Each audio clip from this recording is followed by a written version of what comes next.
Hey, what's going on, guys? I am stupidly excited about what I just got in the mail. It's from War Machine. Alright, I just gotta rip into it here. Not even gonna talk about it. We're just gonna slice it and open it.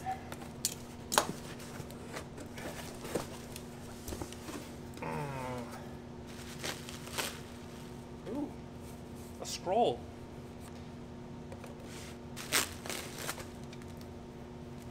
Ooh. Ooh, what's in the box? What's in the box? Get rid of the box. We don't need the box. We don't need boxes.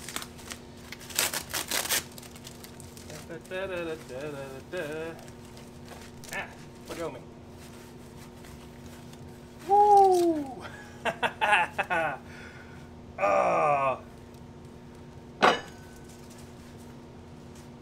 Oh my gosh.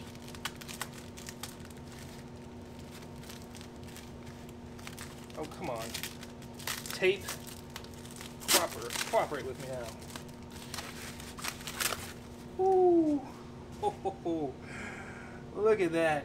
Oh, it's so pretty. It's so sharp. I mean, wow. I feel like I cut myself on that. That is crazy. What the heck? What else we got in here?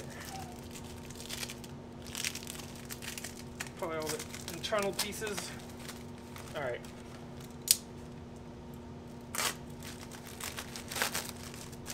Yep. All the internal bits. I gotta figure out how to put it together. Which ought to be fun. Woo! That. Oh my gosh.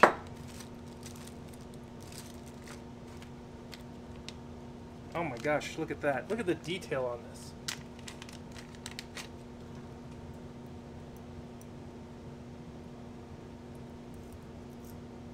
Wow, that is precision. You can just feel how, like, it just really locks in place. Man. Ah, that's so cool. Oh! You gotta be freaking kidding me. That's alright, they're okay.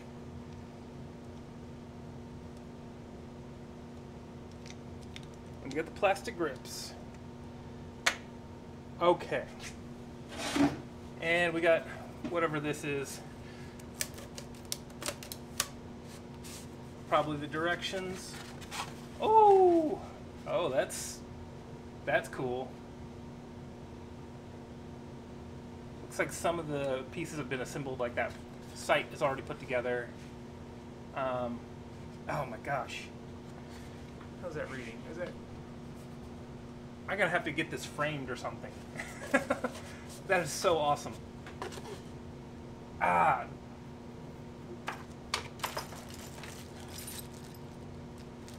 Gosh, look at this. Look at this. All these parts. I do like to build things. I know it's not everybody's cup of tea, but I do like to build things. There's like a little spring in here. I don't want to lose that guy. Come on out. That must be an internal piece. Look at this hammer. Oh my gosh. Oh, that's beautiful. All right.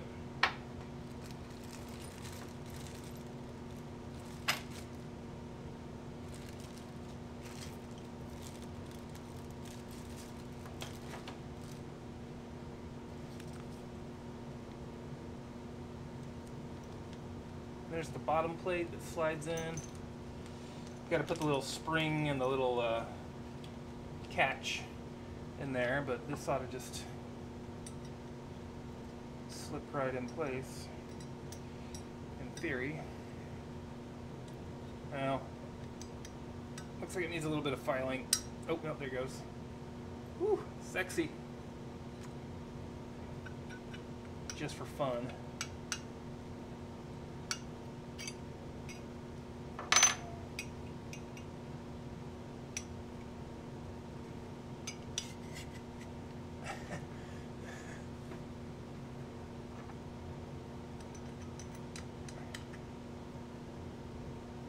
Jeez.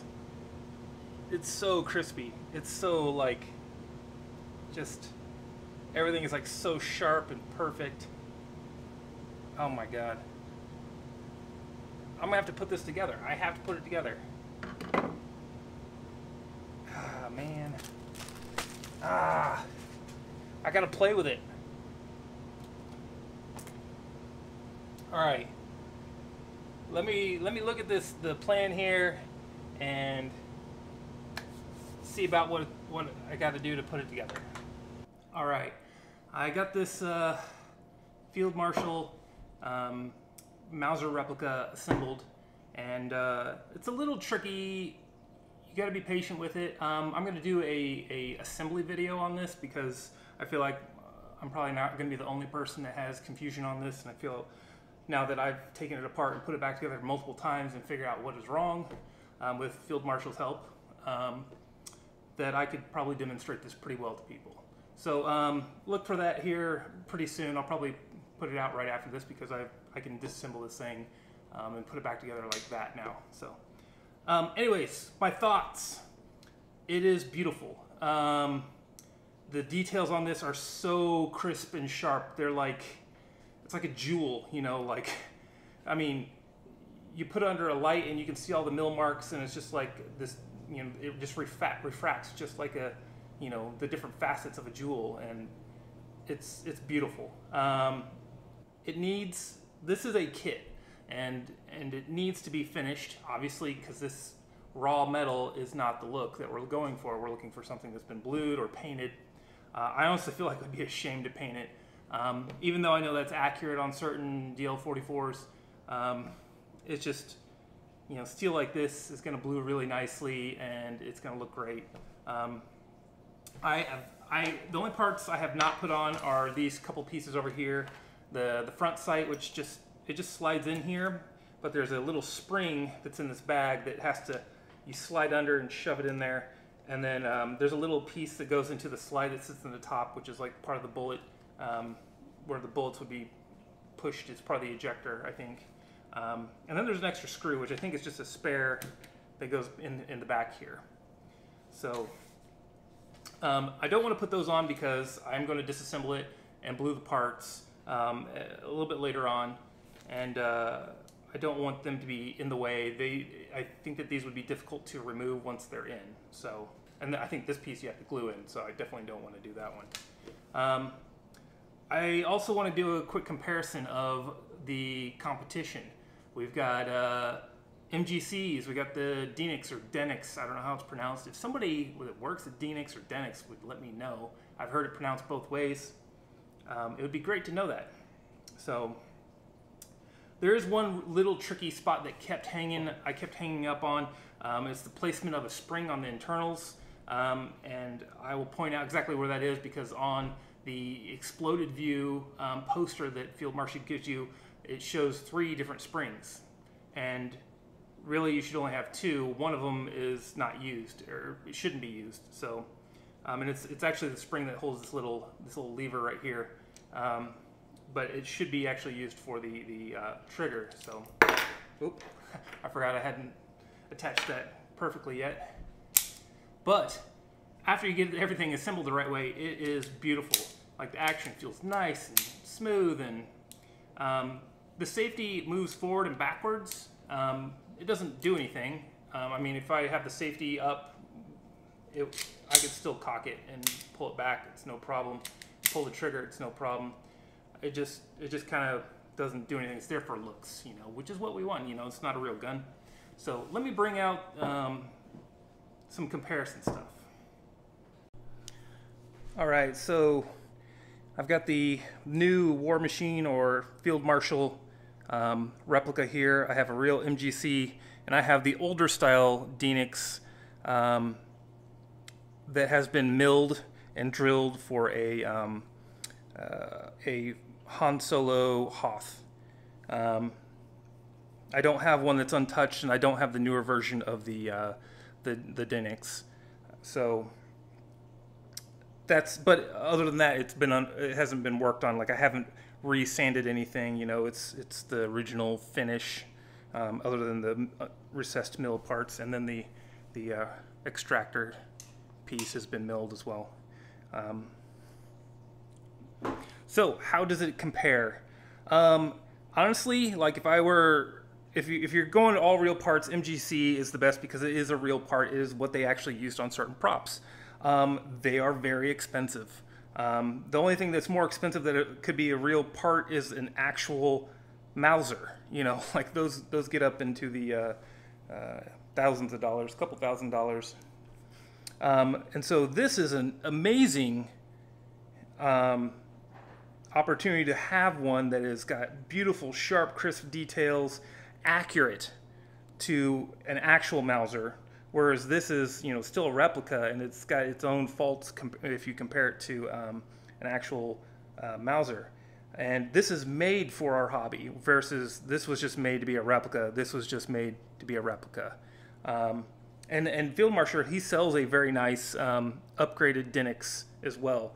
He's gone through and milled it and fixed certain things. You know, like, you know, this is not one of his. This is actually done by Boba Dett, but like, you know, he added this little line. He actually made this removable piece on his, and then he's, you know, milled the pockets and, you know, extractor and stuff like that, and made many upgrades to it.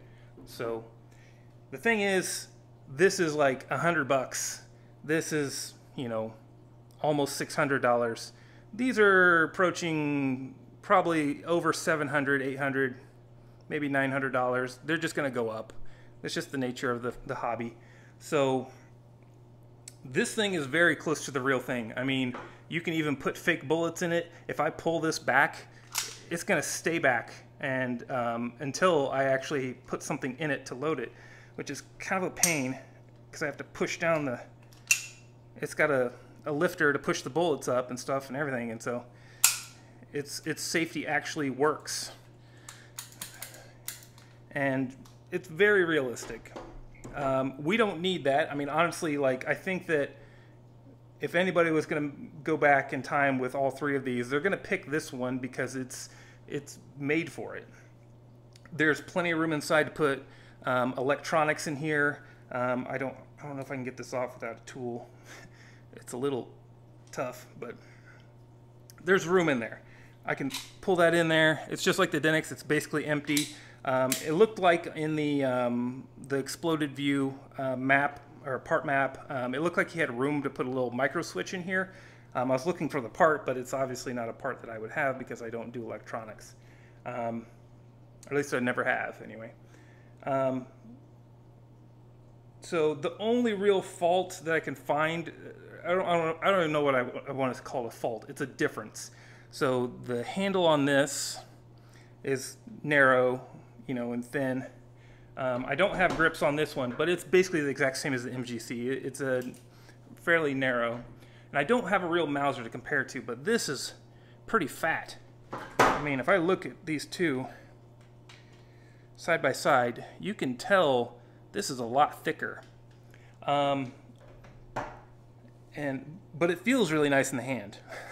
So there's that. I do find the grips have like gaps here that are...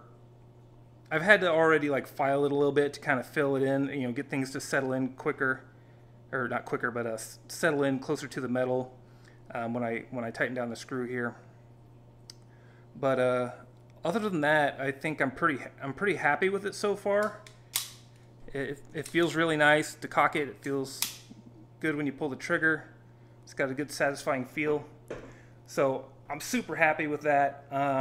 This has been a project that's been like years in the making. For most of us have been like I think the Scott JUA, he had an interest thread up on this for like a couple years ago, and I was super stoked about it. I know Fieldmarshal took over that because he just had the facilities and the ability to do it. All right, so I'm pretty stoked about this. I've been waiting for it for years, literally years, as many of you have.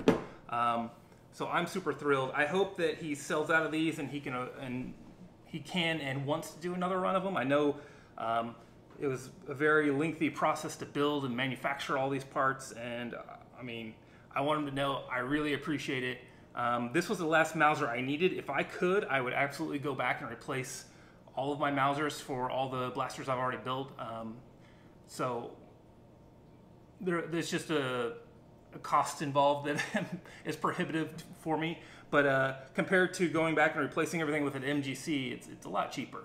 And it's better than the Denix, but the Denix has the advantage of being cheap. So, you know, there's that. You can make a Denix look good, but you're going to be hard pressed to make it look this good. The quality is reflected in the price. It really is. So don't turn your nose up at it, because if you compare the details of, you know, I even feel like the details of this are better than the MGC when it comes to the outer. You know, maybe it's just because this is old and it's kind of worn, but it just feels like a lot of the edges are very soft and rounded and not crisp and sharp. And this does.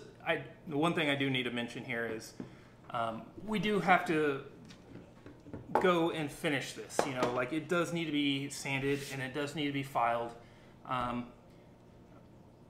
There's no question about that, because literally, like, it feels like you could cut yourself on this thing. It's so crisp and sharp.